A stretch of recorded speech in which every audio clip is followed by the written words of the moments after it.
किसी मूर्ख व्यक्ति से बहस मत करो, वरना लोग समझ ही नहीं पाएंगे कि असल में मूर्ख कौन है। हेलो फ्रेंड्स, जय सिया राम। वीडियो को अंत तक जरूर देखना। वीडियो का मोरल क्या है ये आप तब जान पाएंगे जब को पूरा देखेंगे। तो फिर बढ़ते हैं स्टोरी की तरफ और करते हैं स्टोरी स्टार्ट। एक गांव में बहुत ही प्रसिद्ध पंडित रहा करता था। उस पंडित का नाम श्याम था। वह पंडित जिस गांव में रहता था वह उस गांव के प्रसिद्ध मंदिर पर पूजा करता था और सभी शादियां व धार्मिक कार्य वही पंडित ही कराता था। वह पंडित इतना प्रसिद्ध था कि आसपास के सभी गांव में उसकी चर्चा हुआ करती थी और सभी लोग उस पंडित का बहुत रिस्पेक्ट किया करते थे। श्याम पंडित इतने प्रसिद्ध थे कि सभी लोग उन्हीं से अपना धार्मिक कार्य कराने के लिए दूर दूर गांव से उन्हें बुलाया करते थे और अच्छा दान भी दिया करते थे। एक बार पंडित जी अपने गांव से दूसरे गांव शादी कराने के लिए गए हुए थे। वह गांव पंडित जी के गांव से लगभग 4-5 गांव छोड़कर था। पंडित जी जब शादी कराने के बाद वहां से लौट रहे थे तो उन्हें एक बकरी भेंट स्वरूप दी गई थी। जब पंडित जी बकरी को लेकर लौट रहे थे तो वह पैदल पैदल अपने रास्ते बकरी को लेकर धीरे धीरे आ रहे थे, क्योंकि उनका गांव 4-5 गांव के बाद था। जिस रास्ते से पंडित जी लौट रहे थे उस रास्ते पर 4 ठग रहते थे और वह आने जाने वालों को लूटा करते थे। जब उन 4 ठगों ने पंडित जी को देखा तो बोलने लगे, आज तो सुबह से कोई मिला ही नहीं और हमारे खाने पीने की व्यवस्था भी नहीं हुई। चलो आज पंडित जी को ही लूट लेते हैं। लेकिन उनमें से एक ठग बोलता है, अगर पंडित जी मारा पीटा तो सारे गांव वाले हमें छोड़ेंगे नहीं और हमें बहुत पाप भी लगेगा। तो ठग एक नई तरकीब निकालते हैं। पंडित जी से बकरी छुड़ाने के लिए चारों ठग अपने अपने काम पर लग जाते हैं।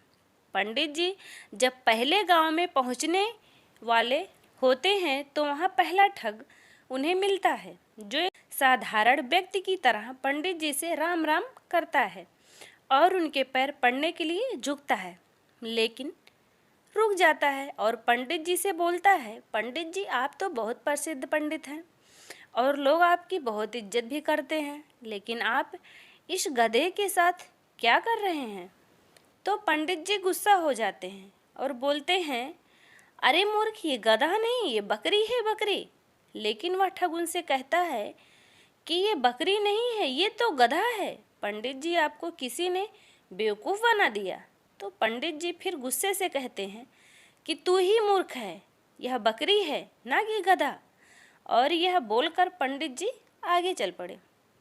लेकिन पंडित जी के दिमाग में इस अनोखी घटना ने हल्का सा एक भ्रम डाल दिया और वह आगे निकल गए। धीरे धीरे पंडित जी आगे बढ़ रहे थे कि वह दूसरे गांव पहुंचने ही वाले थे कि उन्हें वहां दूसरा ठग मिला, जो बिल्कुल साधारण व्यक्ति की तरह खड़ा हुआ था और पंडित जी से राम राम करता और उनके पैर पड़ने के लिए झुकता है, लेकिन वह रुक जाता है।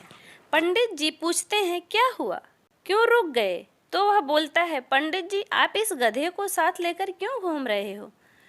इससे आप खंडित हो जाओगे और लोग आपके बारे में क्या क्या सोचेंगे। इस गधे को भगा दो। पंडित जी को इतनी बात सुनकर बहुत क्रोध आता है और वह बोलते हैं, तू मूर्ख हो, तुझे दिखाई नहीं देता यह बकरी है और तुम बोल रहे हो गधा है? दूसरा ठग बोलता है कि ये पंडित जी आपको किसी ने पागल बना दिया, यह बकरी नहीं है, यह तो गधा है और ये आपके साथ रहेगा तो आपकी क्या इज्जत रह जाएगी। यह सुनते ही पंडित जी सोचने लगे कि यह क्या बोल रहा है, मैं तो बकरी लाया हूँ पर ये सब इसे गधा क्यों बोल रहे हैं? कहीं मैं सच में तो गधे को लेकर नहीं घूम रहा हूँ। इस बात पर पंडित जी सोच में पड़ जाते हैं और वह ठग वहाँ से चला जाता है और पंडित जी भी आगे बढ़ने लगते हैं, लेकिन उनके दिमाग में यही बात चल रही होती है कि ये बकरी है या गधा। जब पंडित जी तीसरे गांव में पहुंचने वाले होते हैं तो उन्हें वहां तीसरा ठग मिलता है और पंडित जी से राम राम करता है, पंडित जी के पैर पड़ने के लिए झुकता है, लेकिन वह भी रुक जाता है। पंडित जी हैरान हो जाते और पूछते हैं क्या हुआ। तो तीसरा ठग बोलता है कि पंडित जी, मैं आपसे आशीर्वाद लेना चाहता हूँ, लेकिन इस गधे को आपके साथ देखकर मुझे अच्छा नहीं लग रहा। लोग आपको इतना मानते हैं, आपसे पूजा कराते हैं, लेकिन लोग कि आपको इस गधे के साथ देखेंगे तो क्या सोचेंगे। इतनी बात सुनकर पंडित जी कहते हैं कि मैं इस गधे को गांव के बाहर छोड़ने जा रहा हूँ।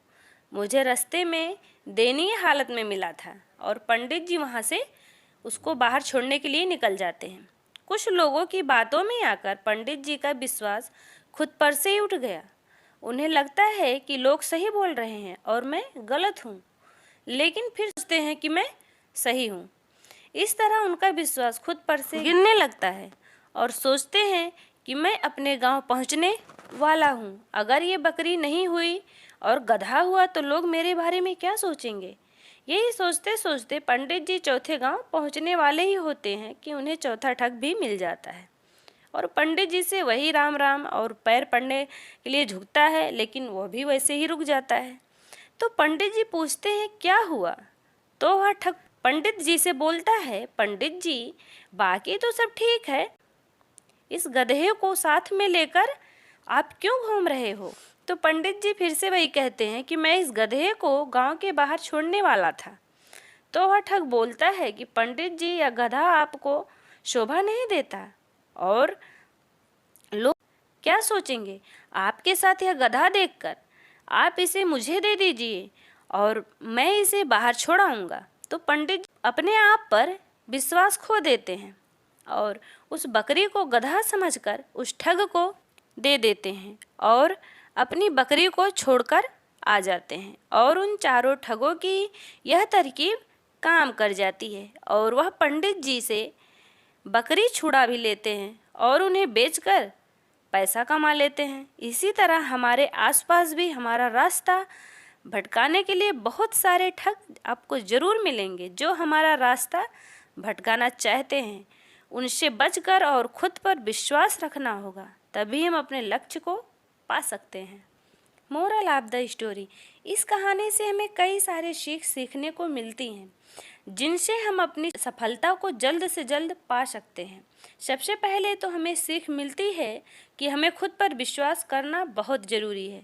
दूसरा व्यक्ति क्या कह रहा है, क्या कर रहा है, उससे हमें कोई फ़र्क नहीं पड़ना चाहिए, क्योंकि रास्ता भटकाने वाले बहुत मिलेंगे। इस कहानी में भी वही हुआ। अगर पंडित जी को खुद पर पूरा विश्वास होता कि हाँ ये बकरी ही है, गधा नहीं है, तो वह अपनी बकरी को ठगों को नहीं देते। इसी तरह हमें भी अपने ऊपर विश्वास रखना बहुत ज़रूरी है। हमारी मंजिल, हमारे सपनों के ऊपर हमें विश्वास करना होगा, तभी हम अपनी मंजिल तक पहुंच सकते हैं। जय सिया राम।